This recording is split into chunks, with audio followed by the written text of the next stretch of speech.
Welcome back to Hawthorn. We are really excited to share with you what we've been up to. This is a pretty exciting update because we've done lots of stuff with the bunkie, actually building it and installing the floor and doing insulation. There's more to come about that. Lots of bunkie stuff. We also enjoyed ourselves quite a few times throughout the last few weeks. Jolene joined us on the land for the first few weeks of August, and her and I actually left together and left Sam alone. And we had quite a few visitors. Most of the visitors were in August. We also had some more work done on the roadway back to the land.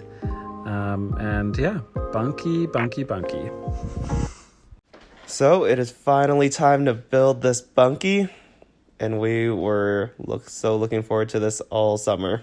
So we started with the starter pieces that go right on the foundation, and the most difficult thing and probably most time-consuming thing was probably squaring the structure, because what we were told was that if you get it just a little bit off, it will make the whole structure not square, and then pieces won't fit into it.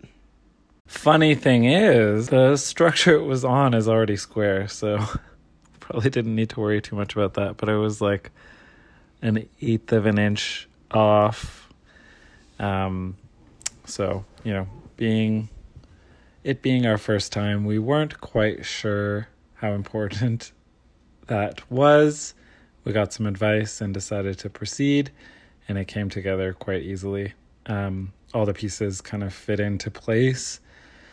It's designed really well that it all kind of fell into place as we put the pieces together. And as Sam lovingly refers to this as basically a life-size popsicle stick house, it really kind of is, where the slats just fit one on top of the other, and it's really as simple as these wooden slats. So a big shout out to Bunkie Life for developing these kits that are so easy to build and giving confidence to us with really little building experience. So basically the process after we got the foundation down was to just start building the walls up to a certain height, and then the doors and the windows started to fit in. And with the walls, we remember the pieces K4 for the sides, and then K5 is the back one.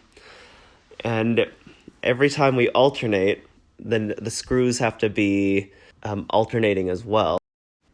So Jolene and Nick developed a system that involved an elastic band slapping on either wrist once they've alternated, and then that evolved into a north-south system that seemed to be more efficient. So when they put the K4s down, then they were always the north screws, and then once they put the back wall down, then it is the south screw.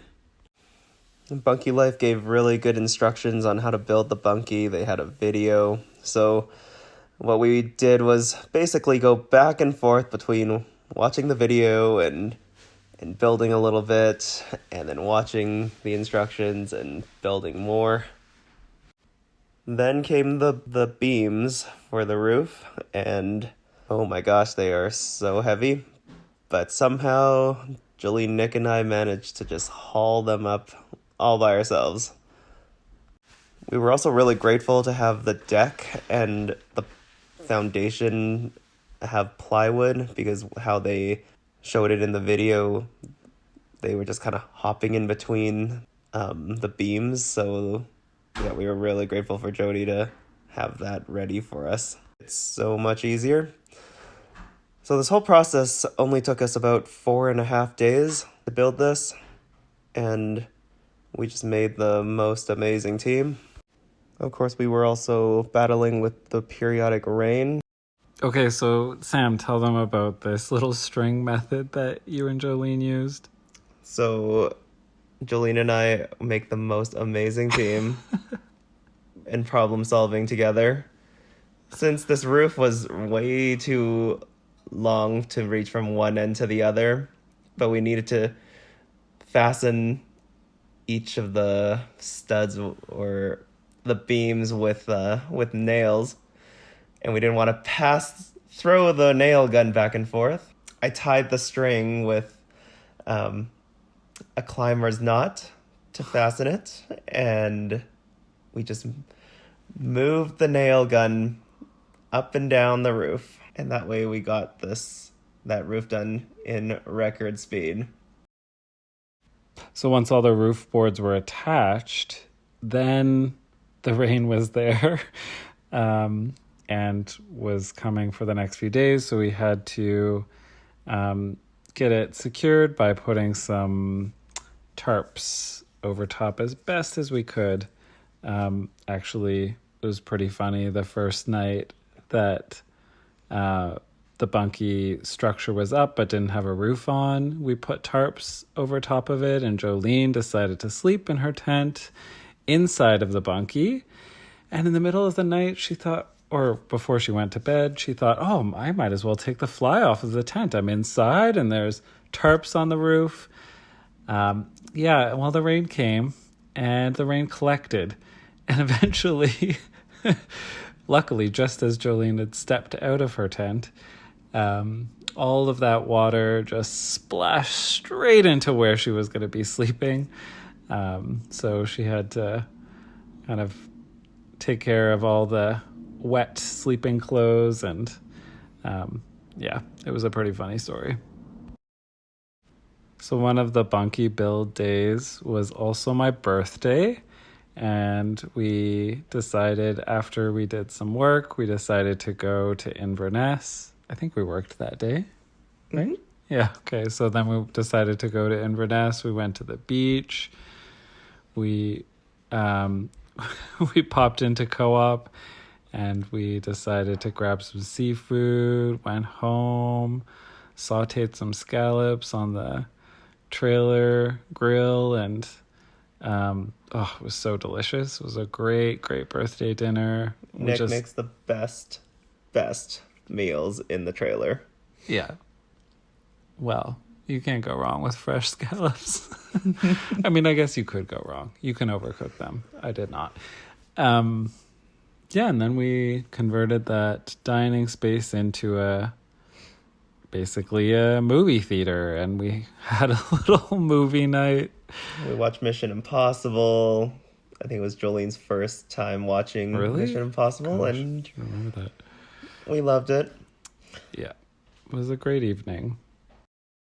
So the demolition of the stables was not yet done. It feels like that was one of the most ongoing projects of the entire summer. Almost never ended. And Jolene wanted to learn how to use more tools.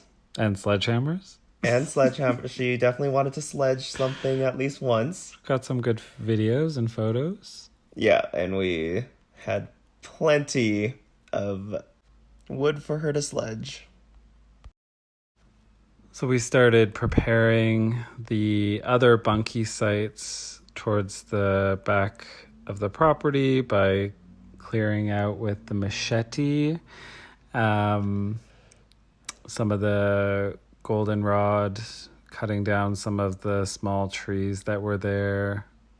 Just getting it ready. And we didn't realize that Jolene loved using a machete so much. Great machete skills. Next, we're back to the bunkie, and we started installing the roof membrane, basically, or as some call it, underlayment. So this is just to help us keep the roof weather tight for the next little bit until we can get a metal roof on there. And Jolene did not have to worry about rude awakenings with rain after that. Moving towards the interior of the bunkie, we started building the floor. So what we had to do was to put the sleepers in first, and Nick had to drill it from the outside, while Jolene was marking it on the inside. Then it was Jolene's time to shine with her math skills and cutting out the insulation, which we put in between each of the floor sleepers. And after doing that, Nick and Jolene had the cutest idea to write our individualized, personalized messages, just sharing the energy with all of our guests to come. Their backs were not happy after doing all of that. So similar to the roof, the floorboards can go up or down, and they're kind of meant to be on the beveled side up. And we made the choice to flip it over and use the non-beveled side so the floor would be completely flat once we finished it. And yeah, it was just like getting some of the last few boards in there was so satisfying to kind of see the bunkie really coming together. This was there were lots of benchmarks for this project, but this was definitely a big one of them. We did take a break to eat dinner, but then really enjoyed kind of just spreading out and using the space and feeling what it's like to have the bunkie somewhat complete.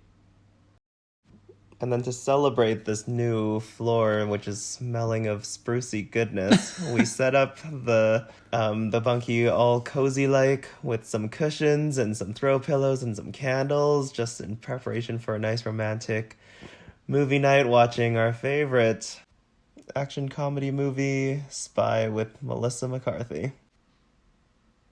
So they came back to continue working on the road down the property, which was pretty exciting because we just had it kind of started, and now it's kind of moving past the stable further down where we want to kind of have the road end.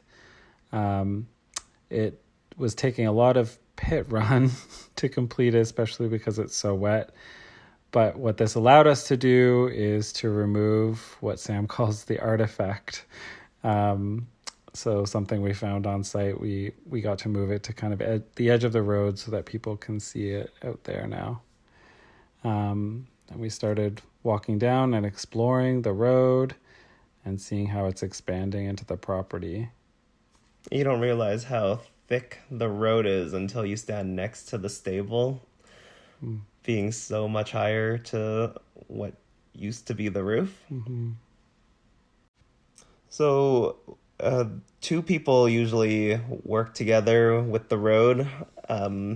Max would come in and dump the pit run, and then Jeff operates the backhoe and usually pushes into place, and then there's kind of that dance going on, but usually Jeff waits for Max to come back with more pit runs. So during one of the times when he was kind of bored, he asked if we wanted to flatten the stable, and I was like, yeah, because I was just to get that checked off of our project list this summer.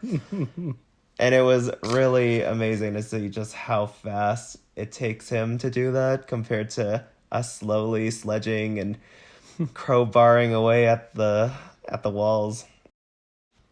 Another bunkie project, we started staining the bunkie. We picked a semi-transparent stain, which in hindsight maybe was not the best because it turned out a little blotchy. Lesson learned. We picked semi-transparent because we wanted a little bit of a color to show, but to still see the wood through it. And we also wanted to have the bunkie and the shipping container kind of blend into each other. So we picked this kind of birch, like a white birch semi-transparent stain. And it does look nice in many places. There was a spill. So I was in charge of the sanding. and Jolene was in charge of the gaps, and Nick was in charge of the rolling. So that just made this project a little bit faster, which still felt like it takes forever. Oh yeah, staining is the worst. The worst. We also get cramps from holding that brush, but it was still fun, and it turned out really, really nice. We started on the wall that the sun don't shine first, just to practice, and then worked our way to our favorite walls. Yeah, and this was a full day, more than a day. Mm-hmm. More? I think so. 2 days? I think it was 2 days. Yeah. Took longer than we thought it would. That's half of the time it took us to build the bunkies. Yeah. That's actually wild. Then after that we went and finished preparing the site for the Haven Bunkie. Which is coming to a video near you. In October. Thanks for tuning in, and join us next time where we'll do a little bit of an overview, like looking back on the summer.